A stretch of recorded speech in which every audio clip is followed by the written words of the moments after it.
Hey guys, and welcome to a new video. Today we are going to be doing an old school, old fashioned, old kind of everything top 5 list, I guess. Definitely feel like it's been a while since I've done something like this, so I don't know, it might not be the best at it, but we'll try.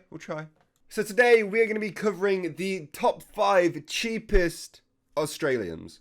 It's a list I've done over the past couple of years, and you guys seem to really enjoy it every single time, and I think it's quite interesting to see how the prices change over every single year.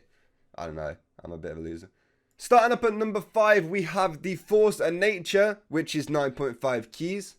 Honestly, I think the Force of Nature is a really cool looking Australium. I feel like it's only that price because it's not that difficult to find. If you get an Australium, a lot of the time it'll be this one.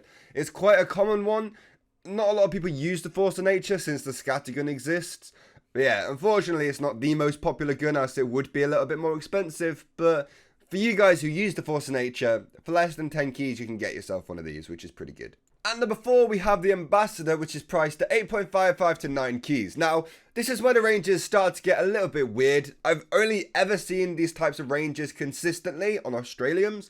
Don't know why that is, have no idea how it's even happened, but, you know, you'll see as we go along. The Ambassador actually used to be quite an expensive Australium before Valve killed it and made it so you can't headshot people from across the map anymore, and that a lot of it was just kind of luck dependent on whether you were far enough away to get it or not anymore. So yeah, the Ambassador crashed as soon as it got nerfed, which kind of sucks because I loved the headshot Ambassador. I absolutely loved it. Like, it was one of my favorite guns to use, and sometimes I'd play Spy just to try and get headshots with it because it was fun. And now I don't play Spy because the Ambassador sucks. Purely the reason. That's the only reason I don't play him, obviously. Yeah. But the Australium Ambassador is a really nice Australium. It is more pure gold than anything, but it still looks quite nice. At number 3, we have the Australium SMG, which is 6.1 to 6.5 keys. Not sure why it couldn't have just been 6 to 6.5, but whatever, will be different, it's fine. I feel like this is the theme anyway. Like, I like a lot of the looks of a load of the Australian weapons. So I think the Australium SMG looks really cool, and you know, if it was worth a bit more, I'd pay a bit more than 6.5 keys to get one. Maybe not now that I've cashed out and sold mine, but before I would have done.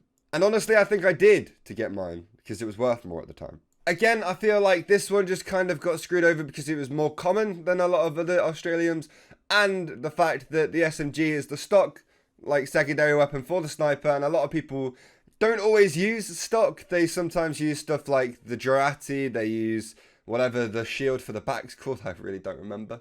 The Razorback. I knew what I was thinking of, I just didn't know the name for it. I was going to say back scratcher, but that's a pyro weapon. So people aren't really going to pay a lot for an item that they're probably not going to use all that much because it doesn't work all the time, which is just kind of unfortunate. At number 2, we have the Saga. Now, this is one of the only Australiums that I don't think I like all that much. It looks okay, but I never play medic, and when I play medic, I never use the Saga, ever. I am always using the crossbow or something else. I don't know what else you'd use other than the crossbow though. But the Saga is priced at 5.6 to 5.7 keys, which is a fairly decent range. It's not too bad. It doesn't look really weird on the notes I've written down, so, you know, I'm happy with that. I'd say this one basically got what it deserved. I don't think I'd pay much more than that for another one. I don't think many other people would pay that much for another one because it's not used all that much. Yeah, they're cool to look at, but if the gun is not the best, like if you could be using a crossbow instead and helping your team more, especially as a medic, like that's a big deal. So, you know, it's cheap for a reason. And finally, at number 1, we have the Australium Extinguisher at 5.3 to 5.55 keys. I don't know why it's 5.55 keys. Just make it 5.5, would have been a lot easier to read out. Either way, I honestly am a little bit annoyed at that. I think the Extinguisher should be worth more than the Saga, purely because it looks better, and more people still use the Extinguisher, even though, again, it's another one that is only this price because it got nerfed to hell. I think they've done some more changes with the Extinguisher since, so it's not as bad as when they first nerfed it, but I don't really keep up that much with pyro weapons because I don't play them all that often. But I think the Extinguisher looks sick. I really think it's probably one of the better looking Australiums out there. Maybe not like top 5, but definitely like above the Saga. It is a crime that it is that cheap. So there we have it. We have the 2019 version of the cheapest Australiums in the game. Finished again. And I can't wait to do it again in 2020. It's going to be great. I'm going to be sitting in exactly the same spot. Not changed anything. And yeah, I'm excited. Just want to say a really big thank you to everybody who's watched this far into the video. If you have, then please leave the video a like. It will mean a lot to me. Leave a few comments or something like that. And also, if you're new here, subscribe to the channel. There's loads of videos coming that you're not going to want to miss. So subscribing is the best way to make sure you don't miss them, because you might be sad if you miss them. Anyway, thank you all so much for watching and spending your time listening to my voice, I guess. Hope you all enjoyed it, and I'll see you all next time. Goodbye.